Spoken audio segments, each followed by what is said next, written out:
guys, Mrs. Centel here with another book unboxing. This is a Scholastic box of books. We get one every month, and the nice thing about this subscription that we have is these are surprise books, so I don't even know what books they are. Scholastic picks them out based on what's popular. Alright, so we always get a little surprise with our books. This time we got pencils, so these will be something that I'll be giving out somehow, so maybe you'll get one. Alright, so the first book we have is an Alan Gratz book, which makes me super excited because I actually just finished reading my second Alan Gratz book, which was Prisoner B 3087. And Refugee is by Alan Gratz. That's the book that we're doing for our Read Aloud. So if you're part of that Read Aloud group, then you are already reading one of Alan Gratz's books, and maybe this is the next one that you might like to read. This is his newest book. It's called Grenade. It says, "A world at war, a boy on his own." Hideki crept forward until he could see over the ridge. The dirt path below him was lined with American vehicles, gray trucks filled with soldiers. Hideki ducked deeper into the thicket, afraid they would see him. His shaking fear crystallized into a hard knot in his stomach, and he knew what he had to do. He had to take out one of those trucks with a grenade. This was his moment. This was his fate. He stood up, fully exposed, if any of the soldiers in the trucks had bothered to look at him, and got ready to strike. So this is another World War II book, but it's different than a lot of the World War II books you're probably familiar with because of the perspective.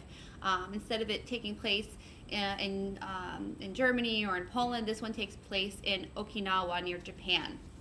So very interesting, definitely on my list of books to read, available now at the Puma Den.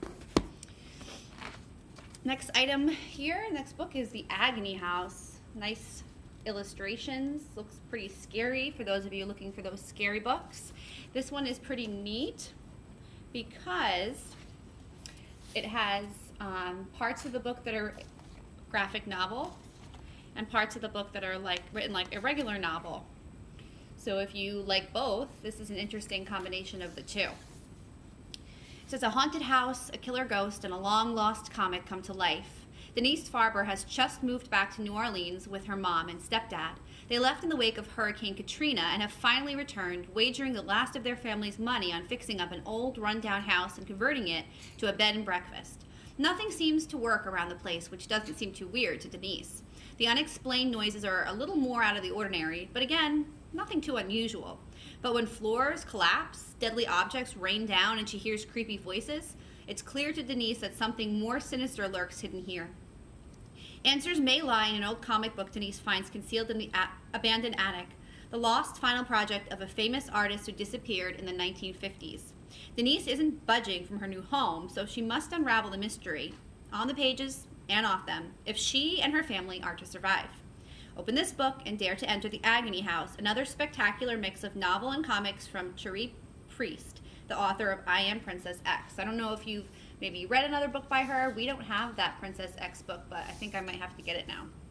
So, available in the Puma Den, The Agony House by Cherie Priest. I hope I'm saying that right. And that will actually be in the horror section. The next book is The Grand Escape, the greatest prison breakout of the 20th century. It's by Neil Bascombe, author of The Nazi Hunters. So I think this one is nonfiction. I know that Nazi Hunters is nonfiction, so this is probably also nonfiction. It says that the weight of World War I, as Allied and German forces battled in the trenches and in the air, any captured Allied soldiers and pilots were sent to a web of German prisons. The most dangerous POWs, which means prisoners, the ones most talented at escaping, were sent to the camp of Holzminden, better known as Helmenden. A landlocked Alcatraz of sorts, its rules enforced with cruel precision, the prison was the pride of a ruthless commandant named Karl Niemeyer. This is the story of a... Okay, so the next book I have here is The Grand Escape, the Great Prison Breakout of the 20th Century by Neil Bascombe, author of The Nazi Hunters. So a nonfiction. At the height of World War I, as Allied and German forces battled in the trenches and in the air, any captured Allied soldiers and pilots were sent to a web of German prisons. The most dangerous POWs, the ones most talented at escaping, were sent to the camp of Holzminden, better known as Helmenden. A landlocked Alcatraz of sorts, its rules enforced with cruel precision, the prison was the pride of a ruthless commandant named Karl Niemeyer. This is the story of a group of ingenious and defiant Allied soldiers and pilots who dared to escape from Holzminden right under Niemeyer's nose. Leading a team that tunneled through the prison's foundation and far beyond its walls, these breakout artists forged documents, smuggled in supplies, and bribed guards. Twice, the tunnel was almost exposed and the whole plan foiled. But in the end, a group of 10 prisoners escaped and made it out of enemy territory in the biggest POW breakout of World War I, inspiring their countrymen in the darkest hours of the fight. So this one will be in narrative nonfiction, because even though it's nonfiction, it's written like a chapter book. So available now in the Puma Den. The next one is called Anything But Okay, and it's by Sarah Darer Littman. Stella and Farida have been best friends since first grade, but lately there's been a tension to their friendship. It all started when Stella's brother came home from his latest tour with the U.S. Marines in Afghanistan.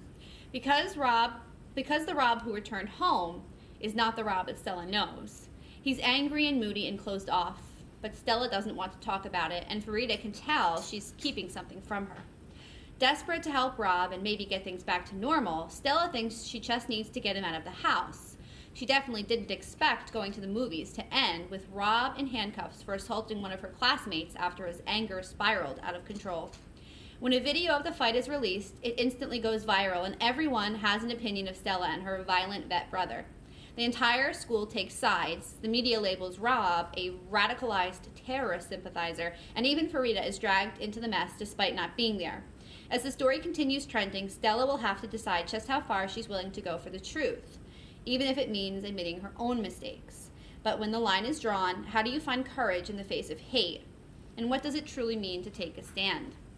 So that one sounds super exciting. And again, that's Anything But Okay by Sarah Darer Littman. And then our last book in our box is called Bears of Ice. This is one of the Bears of Ice series. It's the second book. It's called The Den of Forever Frost. We do have the first book, so if you've read the first book and you were waiting for the second, this is that one. It says, a journey into legend. Cubs Stellan and Jit survive their treacherous trek across the New Quindon, but their quest to rescue their mother has only begun. And that's by Catherine Lasky. This one will be in the fantasy section. So again, we have 5 brand new, very interesting books. Okay, maybe one of those is on your to-read list. I know Grenade and The Grand Escape are right up my alley, because I'm really big into historical fiction lately, and nonfiction, narrative nonfiction is right in that same vein. But yeah, available now in the Puma Den. Stop on by before school, during lunch, enrichment, or after school, and come and get one of these great books. Thanks for watching.